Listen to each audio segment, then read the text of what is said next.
Hey everyone, welcome to Keller Acres. Today I'm going to be drying out some vanilla beans to make some vanilla bean powder. This is one vanilla thing I have not yet made. I've made lots of extract. I have some videos on that if you're interested. I've started some mother jars. I have a few of these going. This one's with bourbon. I have some going with vodka.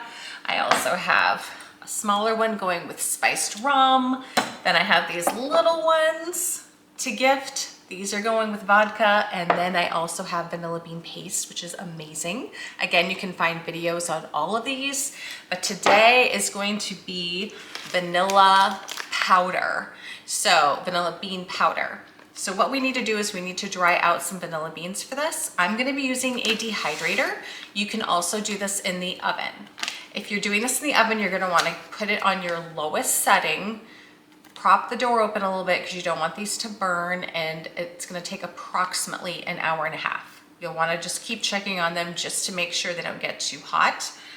And that's all we need to do. But I'm going to go with the dehydrator. I feel like that's the safest option just in case. So for this, I'm also going to be doing this on the lowest setting of my dehydrator, which is for spices, herbs and spices. It's a very old dehydrator. Someday we're gonna need an upgrade. This thing's seen better days. So for the vanilla bean powder, there's lots of things you can do with this. You can make vanilla sugar with it. That's something I might do. You need the powder and then you just mix that with sugar to make vanilla sugar, which you can just use in recipes, in coffee. Also, you can use the powder alone to flavor things in place of extract, or in things like coffee, or I've heard of people adding vanilla powder to chili recipes. I'm not sure about that, but I'm kind of curious. And I've also heard of people using it as a rub on meat, which is interesting as well. So I'll be experimenting with this vanilla bean powder, and I will definitely share what I use it for. But for now, let's get these dehydrating. This is just a very small amount of beans. You only need approximately 4, but you can also do more, if you want more powder, but you need at least 4.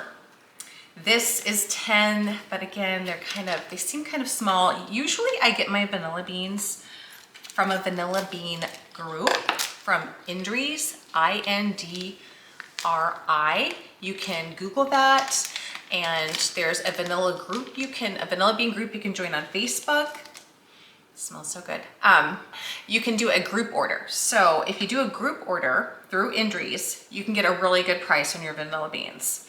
This small amount that I got off of Amazon was for just these 10 beans was $12. It's not a lot, but 10 beans doesn't go very far. So if you're wanting to make extract or paste, you're gonna need more than that. You need at least 2 ounces for vanilla bean paste. And then just depending on how much extract you're gonna wanna make, you need a lot more. So a small package again is fine for vanilla bean powder, but for everything else, you're gonna want a much larger amount.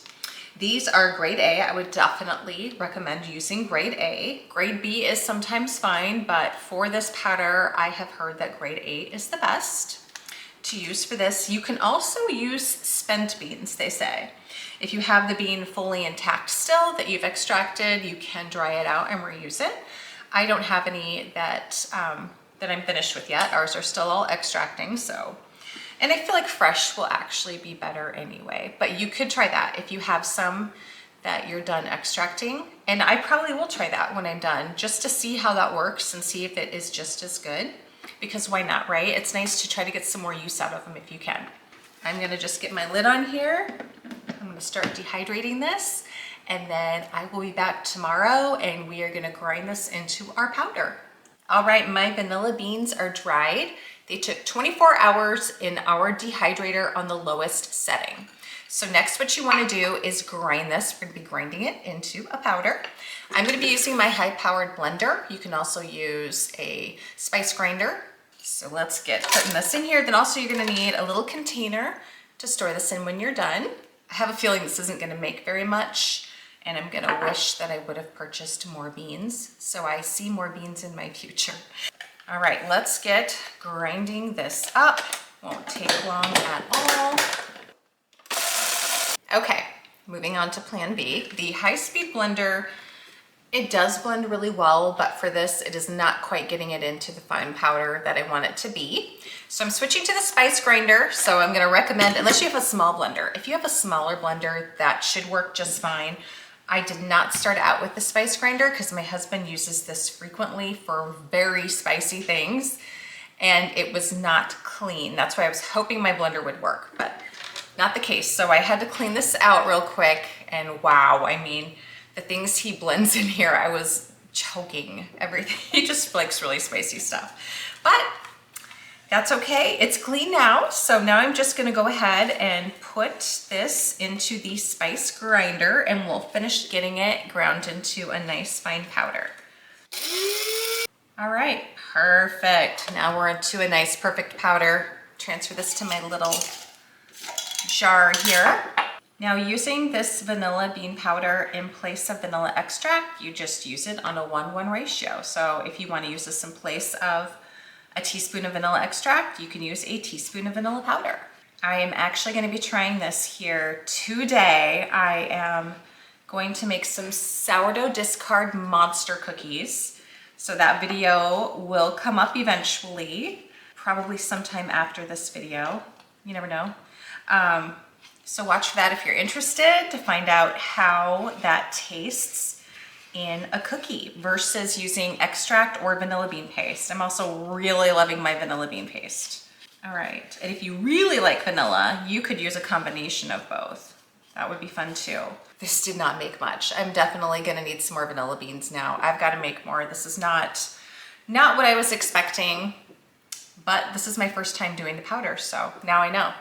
Definitely get more than 10 beans. I would say probably go maybe 4 ounces. 4 ounces of beans, and I didn't even have an ounce. Those 10 beans were maybe just a little over a half an ounce. That's how small the amount that was. But when you're ordering it, sometimes you just don't know. And when the recipe I was looking at said 4 beans and I'm getting 10, I thought that would be fine.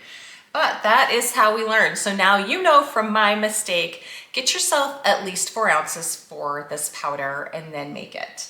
And this would be beautiful in a sugar. When you add this to that sugar and you have those flecks in there, oh, super pretty. I'm definitely gonna show that on my next video when I get more of these vanilla beans to make more. But in the meantime, I'm gonna go ahead and try it in some cookies. Also remember, you can use this as a rub on meats. You can add it to other dishes, such as chili, like I mentioned. And if you have any dishes that you have added vanilla powder to with success and loved, please share in the comments. I would love to know what else I should try my vanilla powder in. Happy baking, happy vanilla making, and look for more future videos on vanilla. Be sure to hit that subscribe button, guys, if you're enjoying our videos. You can also follow us on Facebook and Instagram at Keller Acres.